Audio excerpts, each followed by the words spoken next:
Assim como todo brasileiro de classe média, eu também vi no concurso público uma forma de subir para classe alta, né, que seria os top 5% maiores rendas do Bananil. E eu via no concurso também uma forma de me estabilizar de uma vez por todas. Meu pai, ele sempre ganhou relativamente bem. A gente teve aquelas fases em que ele teve uma fase que ele ficou desempregado, outra que ele recebeu parcialmente o salário dele, mas enfim, de modo geral ele ganhava relativamente bem. Mas ele nunca acumulou nada e sempre viveu no limite, sempre viveu pulando de dívidas em dívidas conforme surgiam situações de emergências, né? E ele constantemente, desde que eu era criança, me alertava sobre a possibilidade de nós irmos à falência. Isso causou em mim uma neurose que hoje em dia faz parte da minha personalidade e da minha necessidade por acúmulo de capital, né? Ou seja, eu busco acumular muita riqueza porque eu quero paz financeira. E a insegurança, a instabilidade, a falta de bases financeiras econômicas sólidas em um país com uma economia disfuncional, ineficiente, improdutiva, mas que ao mesmo tempo é fundada em um estado inchado, que cria uma classe de privilegiados, faz com que os concursos sejam a via óbvia, tanto para sair da pobreza, quanto para alcançar a riqueza. É claro que na visão dos empresários e investidores tubarões ou das baleias, não há concursado realmente rico, pois um concursado ele é um funcionário, ele é um empregado. E eu concordo com isso, só que essa visão dos criadores de riqueza, ela é completamente fora da realidade do Brasil. É importante analisar a realidade do Brasil. O Brasil é um país de maioria de subempregados, de micro e pequenas empresas, empresas ineficientes e semifalidas. Os bochileiros convivem com a pobreza e a instabilidade no mercado de trabalho privado. Os salários são baixos, não há garantia de nada, não há possibilidade de ascensão na carreira, a própria estabilidade do emprego público se torna um atrativo, inclusive quando o salário é mais baixo que o salário do setor privado. Eu sempre digo que o subemprego público ainda é melhor do que quase qualquer emprego no setor privado. Não somos um país de empreendedores, investidores e trabalhadores autônomos. Somos um país pobre de subempregados. E isso, de modo algum, não é culpa dos empreendedores ou dos investidores. Isso é culpa do Estado mesmo, né? Tem esse dado aí de que, cara, 90% da população brasileira ganha menos de 3 mil por mês. Isso é um absurdo, né? Então mostra que falar que, concursado não é rico de verdade. Pô, num país em que 90% ganha menos de 3 mil, você conseguir um concurso que dá 6, 7 mil por mês, você é rei nessa realidade. A verdade é que o concurso é o Brazilian Dream. Nesse vídeo, eu quero contar como que eu montei o meu plano de ascensão socioeconômica sabendo dessas verdades sociológicas, históricas e econômicas sobre o Brasil, né? E eu vou contar como que eu via a questão dos concursos públicos, como é que eu me inseri nesse mundo e contar por que eu abandonei esse plano, né? Meados do ano passado eu abandonei esse plano que eu estava trilhando e agora eu estou trilhando um outro caminho que eu também vou dar uma pincelada por aqui. Esse vídeo pode te ajudar a pensar um pouco mais nos seus planos, né? E por isso que o título é Como Ficar Rico no Bostil, né? A ideia é justamente fazer você pensar, refletir sobre a sua jornada econômica nesse país, porque é um país complicado. No meu plano, passar em um concurso era apenas o primeiro passo de uma trajetória. E eu montei um grande projeto de vida com o objetivo claro de chegar à elite do funcionalismo público. E atualmente esse é meu projeto B, né? Ele é meu plano B, ele não é mais o meu plano A. Duas coisas foram importantes para eu me decidir pelos concursos públicos. Primeiro, me analisando, né? Os meus talentos pessoais e os meus pontos fortes.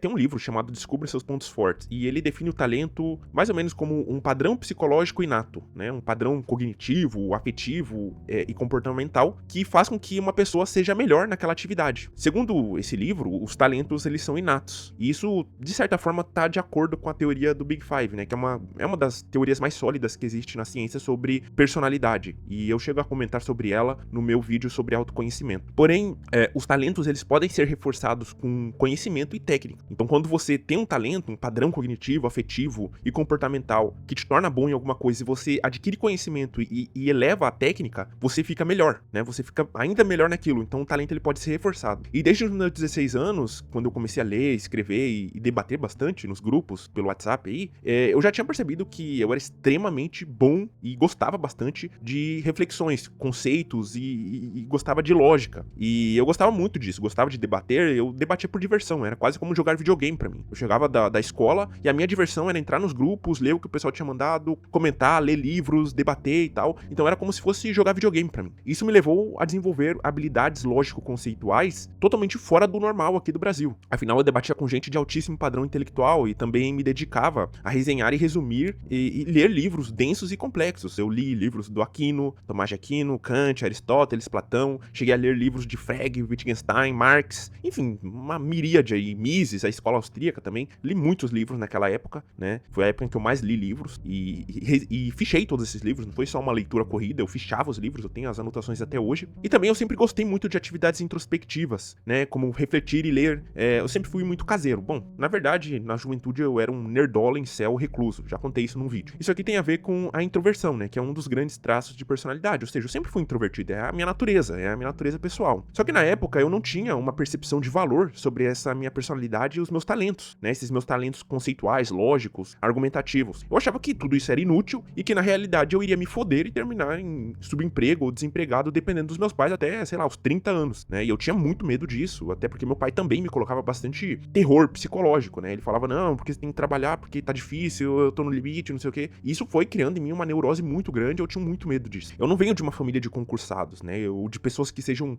próximas dessa cultura. Na verdade, eu só conheci concursos e processos seletivos por causa da faculdade de licenciatura que eu fazia. E com licenciatura, né, pra ser professor, o caminho mais óbvio, mais lógico é fazer concurso. E aí eu comecei a olhar os concursos públicos. E foi nessa época que eu decidi fazer o meu primeiro processo seletivo. E meus pais até me disseram que eu estava perdendo tempo, que era tudo manipulado, que não tinha sentido eu fazer aquilo. Disseram que a minha inscrição foi um dinheiro que eu gastei à toa, que o tempo que eu passei estudando era um tempo perdido. E eu sei que eles não disseram isso por mal, mas eles eram ignorantes, na verdade. Mas eu ignorei eles, né, porque eu sou muito teimoso. E eu mesmo assim tava desesperado na época, era a minha única alternativa. Então eu peguei e me preparei para esse processo seletivo. Eu tava com muito medo de ficar preso em subemprego. E eu peguei e fiz, me preparei, estudei lá acho que uns 3 ou 4 meses. E eu fiquei em terceiro lugar de 180 pessoas que participaram. E eram 8 vagas. Então eu fiquei dentro das vagas. E foi assim que eu consegui meu primeiro subemprego, só que público, né? Então era bem melhor do que o outro subemprego privado, né? Era 1000 vezes melhor do que 90% dos empregos, né? Que o pessoal chama emprego de comércio, né? Que é atender lojinha,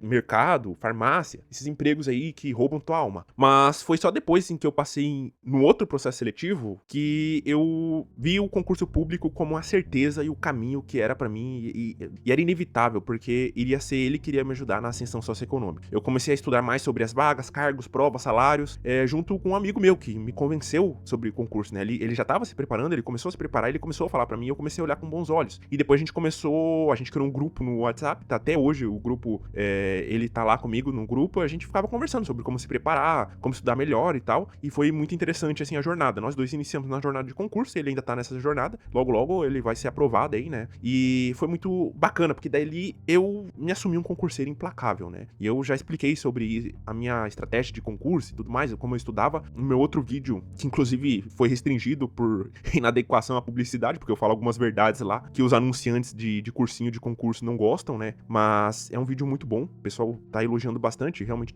eu condensei o conteúdo lá, eu expliquei lá como é que eu estudava e tal, como é que eu me preparei, mas eu me assumi um concurseiro implacável. Eu não conseguia mais vislumbrar na minha vida o sucesso fora desse campo. Minha missão de vida se tornou subir entre os cargos públicos até chegar à elite do funcionalismo público federal. Mas antes eu tive que enfrentar o meu primeiro concurso, sério e concorrido, e foi o concurso em que eu fui aprovado. Na classificação do Fernando Mesquita, o concurso que eu fui aprovado, ele é considerado de média complexidade, né? Talvez baixa complexidade, dependendo aí dos critérios que você usa. Mas enfim, o que eu percebi ali, naquele momento em que eu tomei essa decisão, é que além de eu ter habilidades, uma personalidade, uma rotina extremamente adaptada para estudo teórico e conceitual, porque eu já fazia isso antes, eu também estava na porra do país dos concursos públicos, onde uma provinha ali, lógico-conceitual, consegue determinar que você vai ganhar 12 mil pro resto da sua vida, com benefícios, privilégios e regalias. Então, quando eu me dei conta disso, eu fiquei muito animado. Na verdade, isso mudou minha vida, eu fiquei totalmente entusiasmado, porque isso virou de cabeça para baixo tudo que eu pensava sobre mim. Eu, que me via como um nerdola, incel, fracassado, me dei conta que eu era um rei numa terra de cegos, né? A gente vive num país de maioria de pessoas analfabetas, um país de gente sem disciplina, de bonobos. Era aqui que eu iria prosperar. Então, pela primeira vez na vida, eu me senti bem por ter nascido no Bostil, com a personalidade e os talentos que eu tenho. Inclusive, eu sempre digo isso para amigos meus que sofrem com incelismo, sei lá o que e tal, né? Que os caras não têm nada, não têm dinheiro, não têm riqueza, são feios e a gente sabe dessa condição dos jovens da geração Z. Falo pra ele, cara, se você é tão estudioso, né? São uns caras inteligentes, às vezes estudam filosofia, leem pra caralho. Falo, vai fazer concurso, porra. O que você tá fazendo? Tá fazendo o quê da vida? Vai fazer concurso. Isso aqui é pra... o concurso é literalmente pros nerdolas em céus do Brasil. Eu falo isso brincando, mas é real mesmo. Então, essas duas características, né? O autoconhecimento e o contexto socioeconômico do Brasil moldaram a minha missão de vida, que era o concurso público. Então, eu via isso como uma questão, assim, era o caminho que eu iria seguir pra me tornar rico no Brasil. Era o primeiro passo, era passar num concurso bom e depois subir pra um concurso maior e tal, né? E eu já tava ainda com outras alternativas depois dessa, mas a princípio era isso, passar num concurso. E aí o meu primeiro desafio foi o concurso justamente em que eu fui aprovado. Não é comum isso acontecer, mas eu consegui ser aprovado logo no primeiro concurso que eu fiz. Claro que eu já tinha feito 2 processos seletivos antes, eu tinha tirado uma boa nota no Enem, eu sempre fui estudioso, né? Eu sempre gostei de provas, então sempre tive facilidade com provas, né? Mas não é comum a pessoa passar logo no primeiro concurso, e eu consegui isso. Mas eu me preparei bastante, né? Eu queria ser a porra do primeiro, né, no estado inteiro. Eu fui com sangue nos olhos mesmo, eu falei, eu quero garantir essa porra, eu tenho que conseguir esse emprego. Eu tava no desespero, era uma mistura de desespero com ambição, porque eu tava desesperado, eu pensei, vai terminar meu estágio daqui a pouco, o estágio tem um tempo pré-determinado, vai terminar, eu vou cair em subemprego, eu não quero cair em subemprego de jeito nenhum. E aí eu comecei a me preparar muito mesmo, né? Eu fui, eu acho que o 11º da macro-região, o 3º da micro-região, né, que foi uma das micros mais competitivas do estado aqui em que eu fiz, e também por eu ser pardo, né, eu fiquei em primeiro dos negros, né, mas não importou, porque eu passei na vaga da ampla concorrência. Depois disso, já era, eu já tinha sido aprovado, tava aguardando a convocação, e aí comecei a planejar já o próximo concurso. Aí eu tava entre área legislativa, e na época se falava muito do concurso da Alesc, só que eu vi que tava muito em cima, então eu teria que ter uns 2 anos aí pra poder me preparar, e também tinha um concurso da Polícia Federal, né, e aí eu comecei a olhar com bons olhos o concurso da Polícia Federal.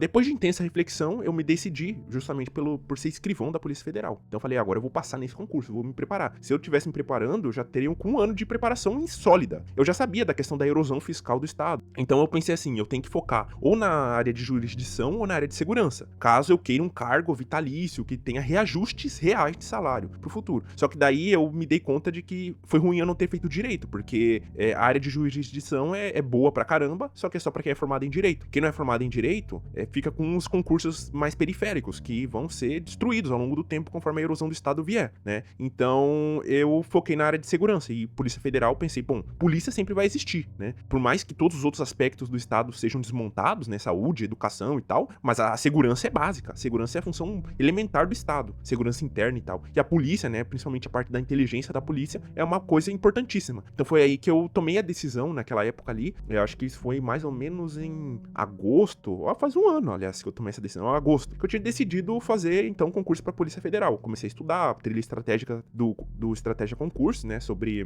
a preparação pra Polícia Federal. Então, se você analisar bem essa minha decisão, eu já tava com uma visão bastante ampla, macroeconômica, política, social, eu tava pensando já 20, 30 anos no futuro, né, e é isso que é muito importante, independentemente de qual caminho você vai seguir pra enriquecer no Brasil. É importante que você tenha uma visão de longo prazo, que você pense, né, eu vou entrar aqui e depois o que vai acontecer daqui 5 anos, daqui 10 anos, daqui 15 anos. É isso que diferencia os visionários dos medíocres. Mas antes eu vou abrir um parênteses aqui sobre um tema, né? Pode soar um pouco curioso, né? Se você já acompanha meus vídeos, por que caralho eu sou libertário e eu não tenho nenhum problema em seguir um projeto de vida estatista, baseado no Estado, né? Um parasita do Estado, como dizem. E eu vou responder isso em várias partes, tá? Em primeiro lugar, eu não sou ANCAP. Eu não acredito na ilegitimidade categórica de todos os estados do mundo. Eu fui ANCAP por pouquíssimo tempo, eu cheguei a estudar o Hoppe ali, estudei Rothbard e percebi alguns erros fatais na filosofia jurídica, política e moral deles, né? Isso é um tema que eu posso abordar na minha newsletter, que é interessante, um tema de filosofia política, né? Mas eu não concordo com um ancapismo. Embora eu seja bem próximo ali, eu seja quase um irmão, um gêmeo ali do ancapismo em termos ideológicos, eu não sou ANCAP.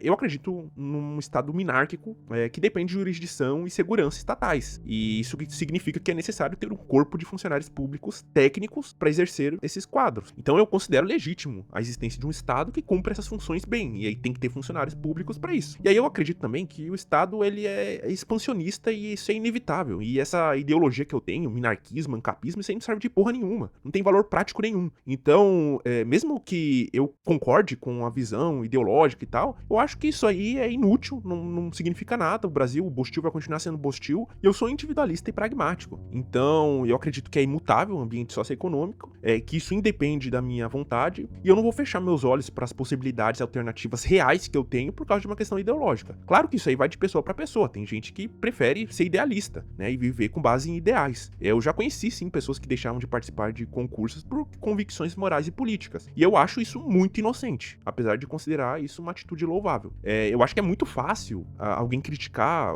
querer ser concursado quando é herdeiro, empresário, é rico, é investidor, trabalhador da parte privilegiada do mercado de trabalho privado. Agora, quando você é um fudido, sem perspectiva, subempregado, você não tá nem aí com essas porra desses ornamentos ideológicos imbecis. Pro subempregado, de modo geral, vale a lei do estado de necessidade. Ou seja, não há lei, né? A necessidade não conhece lei. Então, você faz o que for necessário para conseguir os seus objetivos. E, apesar, eu diria que da parte do libertarianismo, a parte que eu mais sou realmente em libertarianismo é individualista. Então, esses projetos sociais coletivos, de como deve ser a sociedade, a coletividade deve se organizar, deve atuar, eu deixo isso meio que em plano secundário. Eu foco eu, como indivíduo, o que eu posso fazer? O que eu posso fazer para melhorar? Então, tem muita gente aí que tá criticando o funcionário público, né?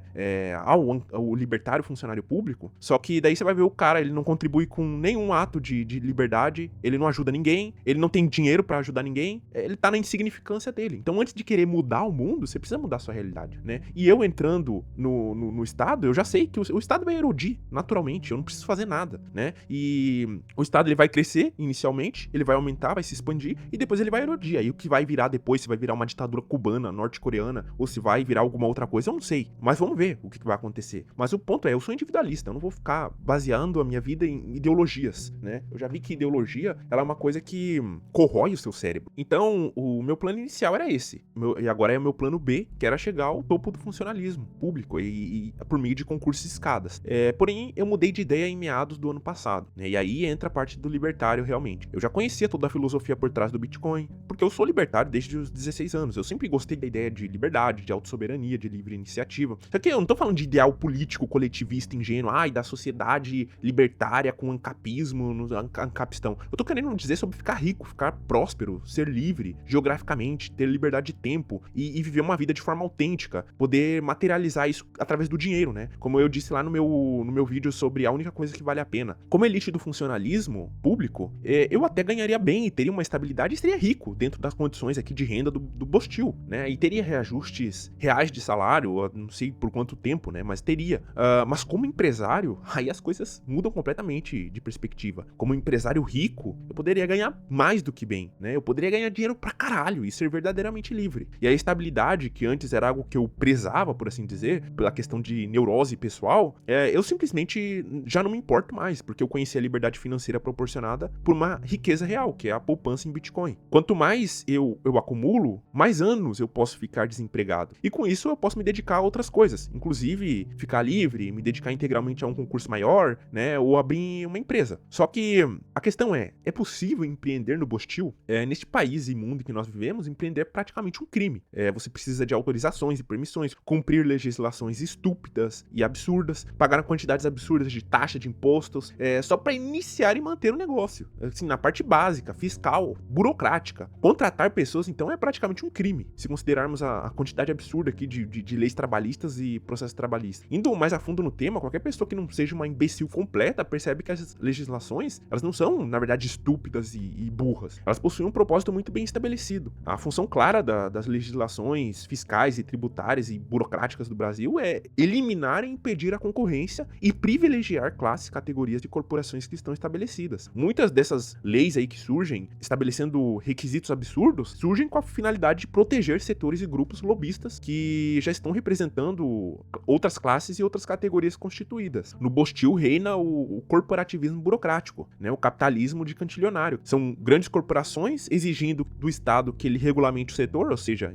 impeça novos entrantes, que tribute a todos, ou seja, mate a concorrência dos menores e subsidie e incentive as campeãs nacionais, entre aspas, né, que é a mamata da iniciativa privada, né? Tem essa notícia aí que saiu bem recente das montadoras que pedem tarifa de 35% contra a invasão, entre aspas, de carros elétricos chineses, né? Isso aí, todos os setores fazem esse tipo de coisa. As montadoras são só um deles, mas vimos recentemente a taxação das blusinhas, né, que também foi um conluio ali entre grandes corporações bostileiras para proibir a concorrência externa, a concorrência internacional e consolidar a própria posição de mercado deles. Mas é engraçado notar que também isso aqui não é só praticado pelas grandes corporações, porque a gente às vezes fala das grandes corporações como se elas fossem, são só as malignas, são só as maiores. Mas não, isso aí é praticado por diversos grupos de interesse, diversas classes e categorias constituídas, inclusive classes populares, mesmo pequenos produtores rurais, pequenos comerciantes, caminhoneiros, professores, diversos outros tipos de funcionário público do baixo estado, eles sempre estão exigindo privilégios e benefícios, né, que eles chamam de direito. Eles também querem ter um pouquinho da mamata dessas tetas estatais. E nesse jogo imundo de intervenção estatal, vence quem tem mais poder político para emplacar a lei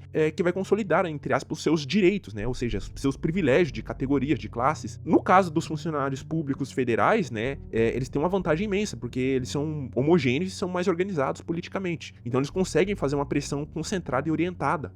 Já os trabalhadores do setor privado, não. Eles até fazem isso, mas depende de uma organização ali que muitas vezes acontece em momentos esporádicos da história do Brasil. Quando eu comecei a analisar esse lixão que é o nosso país e enriquecer as alternativas aqui, empreender aqui no Bostil, eu confesso que eu fiquei tomado por uma desesperança. Na prática, o empresário bostileiro, né, entre aspas, empresário bostileiro, ele é um pobre fudido, né? Tem um dado aí de que quase 70% dos empreendedores brasileiros têm uma renda de até 2 salários mínimos. Esses tempos atrás eu tinha entrado em contato também com um dado de que a média salarial de empresários era de R$ 6.000, alguma coisa assim. Mas o fato é que empreendedor no Brasil é um mito. Essa ideia de que os empreendedores são ricos e são patrões que ficam sem fazer nada é uma mentira completa. A maioria dos empreendedores do Bostil são autônomos, que são na verdade autônomos que estão usando uma legislação exploratória para escapar de tributações e regulamentações ridículas, porque quando você abre um MEI, você consegue exercer algumas atividades de autônomo. Você não é realmente um empresário, você só está exercendo uma atividade autônomo e usa um MEI para escapar de legislações absurdas. E eles ganham muito pouco. E mesmo os negócios de verdade, né, a maioria dos negócios brasileiros, eles são pequenos negócios familiares que, quando muito ali, se consolidam numa cidadezinha e conseguem gerar alguma riqueza para uma família, mas às custas de muito trabalho. Porque é um mito, essa visão, realmente é um mito, essa visão de patrão rico que nada faz. A maioria das empresas bostileiras exigem muito trabalho da família ali, trabalho familiar, muito risco, muita instabilidade, né, por causa da insegurança jurídica e econômica absurda do Bostil, né, e esse é o chamado mercado branco, né, o mercado branco é o mercado da legislação formal, né, o mercado formalizado dentro das leis, e esse mercado branco, bostileiro, ele é horrível, por isso que a maioria dos trabalhadores e dos empreendedores de pequenos negócios estão ou nos mercados cinzas ou até mesmo no mercado negro, e se pensarmos bem, pouco há de empreendedorismo aqui aos moldes norte-americanos. Lá na América, o empreendedor, ele não é um autônomo fugindo de legislações absurdas. Lá o empreendedor é realmente alguém com um plano de negócio inovador, uma ideia que pode escalar e gerar inovação disruptiva. O American Dream é quase impossível no Bostil, por causa do ambiente podre de negócio que nós temos aqui. Por isso que o Brazilian Dream é totalmente diferente do American Dream. É a questão do ambiente, né? Como diz a frase lá do 38, até bactérias reagem a estímulos e incentivos. Então, se o ambiente te incentiva a ser concursado, você vai querer ser concursado. E foi aí, então, que eu me desesperancei com o empreendedorismo tradicional, analisei as alternativas, né? Já cheguei a atender clientes da área de empresa, eu tenho um conhecimento até prático bom disso, não só teórico, mas também prático. E foi então que eu descobri uma questão interessante, né? Eu ouvi uma vez alguém dizer: todo jovem tem a obrigação de empreender com a internet. Eu acho que foi algum comentário no meu vídeo, um dos vídeos que eu postei, bem antigos aí, alguém comentou isso. Isso entrou na minha mente, né?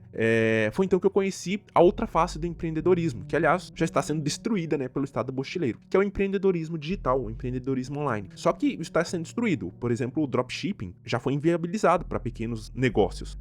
E estão querendo fazer algo parecido com os criadores de conteúdo do YouTube. Com algum tipo, eles estão querendo inventar lá uma tributação, nem sei se já tá valendo, né? Uma tributação para financiar lixo de militante esquerdista no cinema bostileiro. Mas a ideia deles é sempre a mesma, né? É matar a concorrência, né? Os grandões, as redes de televisão e tal, vão pedir taxação, vão pedir burocracia. Ah, não, você só vai poder criar vídeo se você tiver a certificação do governo, se você tiver licença que o governo te der. Eles sempre vão começar a criar, né, barreiras de entrada para criar reservas de mercado, né? O dropshipping sofreu isso com a questão do remessa conforme, né? O dropshipping tava basicamente minando o poder dessas grandes corporações de varejo, né? E aí o governo viu que isso era um problema, que também ele não conseguia arrecadar nada em cima dos dropshippers, né? Que em grande parte eram o mercado cinza ou o mercado negro. E aí ele criou o remessa conforme e basicamente matou ali o dropshipping, né? Nem sei se hoje em dia é viável, acho que não tem mais como ganhar dinheiro com dropshipping hoje em dia. E na busca por entender, né, se realmente era possível ficar rico com a internet, assim como todo mundo, eu caí ali em algumas mentiras de vendedores de curso, né? Comprei alguns cursos fuleiros aí, furados, né? Gastei aí uma boa grana, perdi uns 2, 3 meses da minha vida tentando coisas que claramente não funcionavam mais, né? Esses vendedores de curso mentirosos viraram uma praga, né? Se alastrando pra tudo quanto é canto. E aí eu comecei a estudar por mim mesmo, eu comecei a entender como é que funcionavam os mecanismos, né? Depois de alguns cursos frustrados, teve cursos bons que eu comprei, né? Teve cursos muito, muito bons mesmo, que valeram a pena o dinheiro. Teve outros que não valeram nada o dinheiro.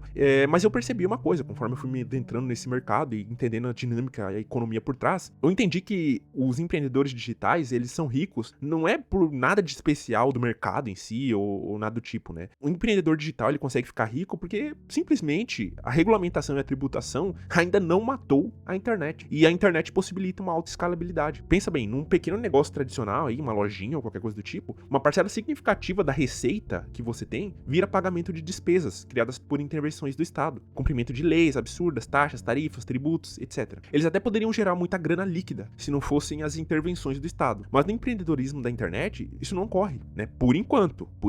Além disso, a internet possibilita um crescimento gradual com baixos investimentos e margens extremamente elevadas. Coisa de, tipo assim, 80% da receita vira lucro, o que é algo extraordinário. Eu já atendi empresas tradicionais, por exemplo, que faturavam 150 mil por mês e colocavam menos de 30 mil reais de lucro no bolso do dono. Uma margem ridícula de menos de 20%. Isso não ocorre na internet. Na internet você pode faturar 30 mil e 20 mil ser lucro.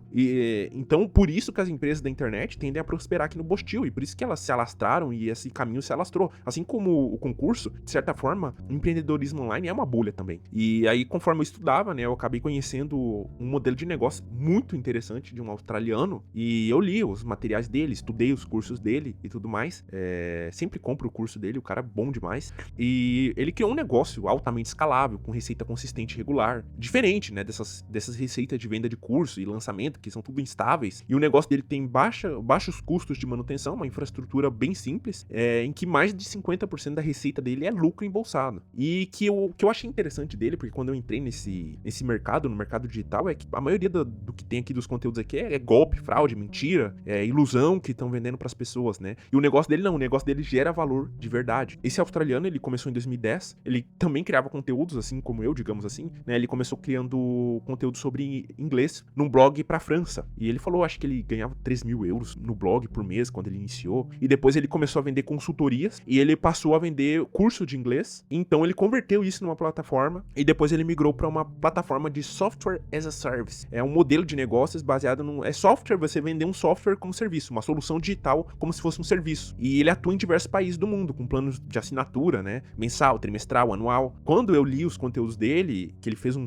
e-book resumindo a estrutura de negócio dele, ele disse que faturava mais de 400 mil dólares por mês, né? E eu não duvido disso, não. Eu acho que é verdade mesmo, dada a estrutura do negócio dele. E ele gerando valor real em conhecimento, prestando serviços importantes para as pessoas no mundo inteiro. Eu quase virei cliente dele, e a depender da situação, eu penso em fazer essa assinatura. Bom, isso é um vislumbre do futuro. Eu já tenho um texto na newsletter em que eu analisei o negócio dele. Só que esse texto, ele é para quem é assinante lá, é um texto exclusivo, né, para os assinantes, para aqueles que contribuem com o canal, uma forma de reciprocidade. Então, se você tiver interesse em conhecer esse modelo de negócio, você pode dar uma olhada lá. Semana que vem vai sair um texto na newsletter onde eu vou falar sobre empreendedorismo de modo geral, o que você precisa saber de início e tal. Vou recomendar uns livros bons lá sobre esse tema. Eu também pretendo abordar o One Person Business do Dan Cole, mas se você segue o plano ainda de ser concursado no Brasil, eu considero que é um plano muito bom, tá? Continua sendo meu plano B, caso as minhas coisas aqui na internet deem errado, caso não, eu veja que não vai vingar. Mas é importante você montar sua própria aposentadoria, independentemente do tipo de lugar e tal, em que você vai atuar, em que mercado você vai ganhar seu dinheiro. É muito importante você montar sua própria aposentadoria e se proteger da inflação e da erosão fiscal que vai vir do Estado. O funcionário público, ele é o mais iludido que existe, porque ele acha que é estável para sempre, né? As únicas funções que eu consideraria serem estáveis é o topo do funcionalismo público da área de jurisdição e segurança. Fora isso, educação, saúde e tal, você pode ter certeza que dentro desses próximos 30 anos aí você vai estar no sal, tá? Porque a erosão fiscal tá vindo, o Estado, uma hora ou outra, ele vai ter que passar uma reforma administrativa e as coisas vão mudar.